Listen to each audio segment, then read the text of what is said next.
I'm going to show you guys the best Modern Warfare 3 settings, which should also carry over to Warzone to help you guys get the max FPS, but also not make your game look like trash. I'm going to go over the controller settings afterwards also for those of you guys that are on controller trying to get a little more aim assist, or maybe to clear up any other confusions you guys may have. If you find my video helpful today, a like, sub, and comment really does go a long way. And if you guys have questions, I've been streaming literally all day to get the Interstellar camo. You can come over to Twitch and ask me anything there to get some real-time feedback. Before we get into this though, G Fuel is doing a humongous Black Friday sale. You can use code KP or the links in the description to get access to that. If you guys want to save some money on G Fuel, now is like literally the best time to buy. And Aim Controllers is also doing a huge Black Friday sale too. These are the only controllers with paddles and tons of different customizations that have a lifetime warranty on all their parts. So if you ever have an issue like that, you're not going to pay some other company like $100 to fix it or whatever. They'll fix it for free for life. So make sure you guys use code KP to save and check those out in the description. First things first, let's go ahead and start with our display settings. You guys need to be playing on full screen exclusive. A lot of people are actually playing on borderless and they don't know that full screen borderless gives you input delay, whether you're on keyboard and mouse or on controller. So you need to be playing full screen exclusive. Make sure this is set to your monitor, your graphics card is correctly set. Make sure your screen refresh rate's the highest available. Mine's 165. The resolution, the same thing. Most of these settings you're not going to really change. I have been tweaking a little bit with the on versus on plus boost setting for this because apparently if you have it on in your control panel,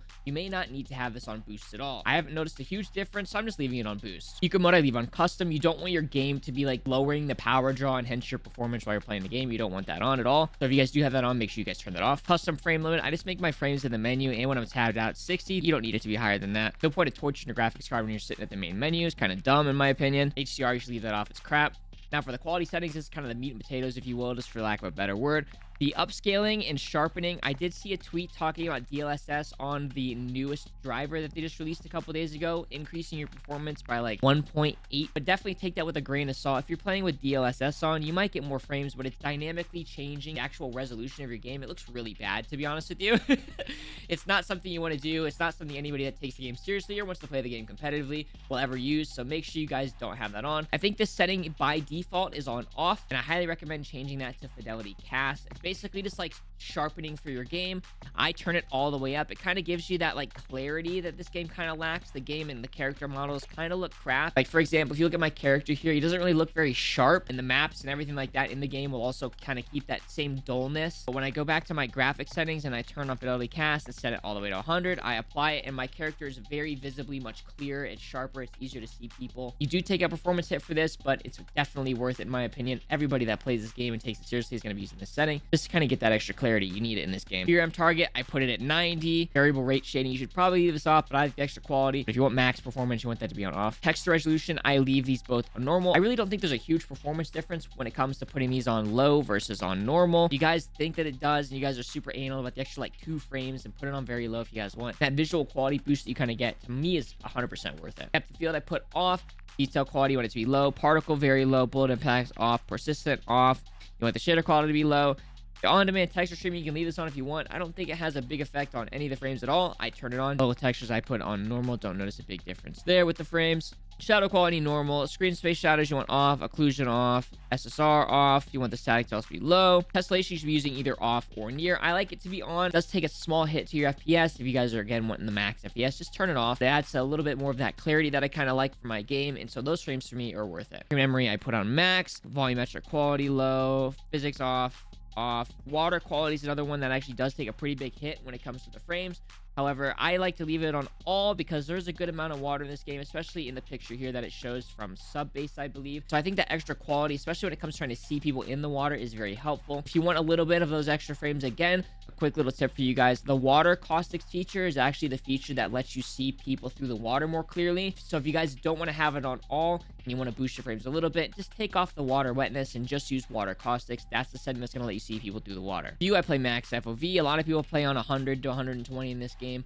I like 120 still. I'm going to play that for Warzone as well, and so that's kind of why I'm keeping it the exact same. Get used to it now. Why wait? ADS, you want to be affected. That's going to help you with your recoil control. It makes you kind of feel like you have less. Weapon field of view, default. Vehicle, default. Motion blur, you need to turn off. Film grain, you need to have all the way off. Make sure these camera settings are on least. Again, kind of helps with that recoil. It's a little bit of less shake to your screen, which is going to make you feel like you have a little bit less recoil. It does make a pretty big difference when you kind of add up all these small little changes in the settings. Third person thing is just kind of preference, to be honest with you. And that is literally it for the graphic settings. Just copy paste those. Like I said, there are a couple different options for you guys that I went over already that you can kind of tweak, get a couple extra frames. The most important thing in my opinion is that fidelity casting, and to not use DLSS, please don't use that. Audio settings, you should use either headphones or home theater with the traditional loudest EQ. If you don't know how to set that up, just go to YouTube. It's super easy. Speaker output needs to be on stereo. Master volume, kind of tweak those however you like. Voice chat, not really a big deal. Nothing you really need to change there.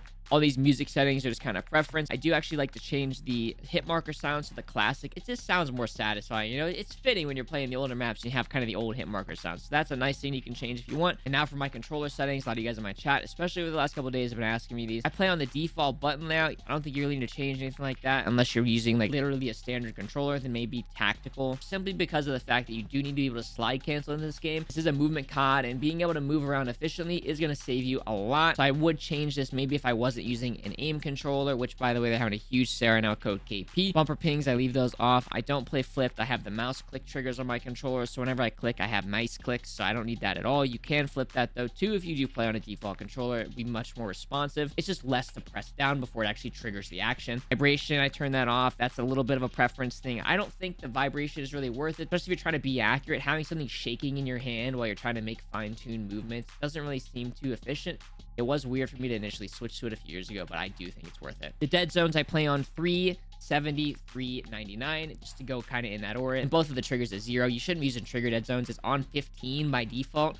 So if you think the firing feels weird in this game, it's probably the trigger dead zones that they have turned up super high for no reason. To give you a little bit of the reasonings for this, I think this is by default at 5. I like 3 because it's a little more responsive. An extra 40% of snappiness I get from going from 5 to 3 is actually a pretty big difference. The left stick, I think it's super worth it to have the maximum turned down to like 70, even 50. Honestly, I've seen a lot of the pros play on 50. Basically just reduces the amount you have to push your analog stick in any direction. You see it kind of on the diagram here to the right, or you'll actually hit the max sprint speed. So it allows you to have a little bit faster response time, if you will, when it comes to your movement. Adds a little bit more fluidity to it. I think it's super helpful and makes a big difference, especially if you're trying to play fast. Gaming, I play 88.75. I honestly wouldn't play on anything outside of this range from 5 to 10. By default, it's on, I think, 3 or 4. Most of the COD pros for multiplayer are on like 5, 6. A lot of the Warzone guys play a little bit higher. You'll see the 7s, 8s, 9s, 10s. There are some oddballs like Mutax and Scumman that play on way higher, but I don't think that's feasible for everybody. Just play on the highest sensitivity that you can play on consistently. And for me, that's 8.75. I think it's a great sense for multi and for Warzone. I don't change any of the zoom stuff. I don't really care about any of this stuff, to be honest with you. Keep everything standard on that. Attack stance sense, I leave the same. Now, the aim response curve for this game, a lot of people have been asking again if I change any of this stuff, because some people are switching back to linear. I'm still staying on dynamic. I think dynamic still allows you to be the most accurate without totally reducing your speed or anything like that by having with the scaling too much. If you're playing on standard, I highly recommend, if you haven't already. Most people have already jumped over to it, but if you haven't jumped down to dynamic, it's very helpful when you get used to it. The aim response scale, I leave on just 1. Don't want to touch that since I'm already used to it from Warzone. I also don't change any of the sensitivities per the zooms. I don't think that's worth it. Aim assist type, I'm leaving on default. Black Ops doesn't really seem to make a huge difference in this game compared to previous CODs. I know last year everybody was freaking out because Black Ops was busted for a little bit. It looks like the fix that they did to Black Ops aim assist from last year did carry over to this year, so it's not really worth it to get used to or to try to use that. I think default is going to be your best option here. Motion sensor stuff, I leave on off. Auto attack sprint, you're going to want on for this game for sure. Auto move forward should be off. I do have my single tap sprint on as well. A lot of people use this setting if they're just using automatic sprint, and then you just click the sprint button once to go into that tack sprint state.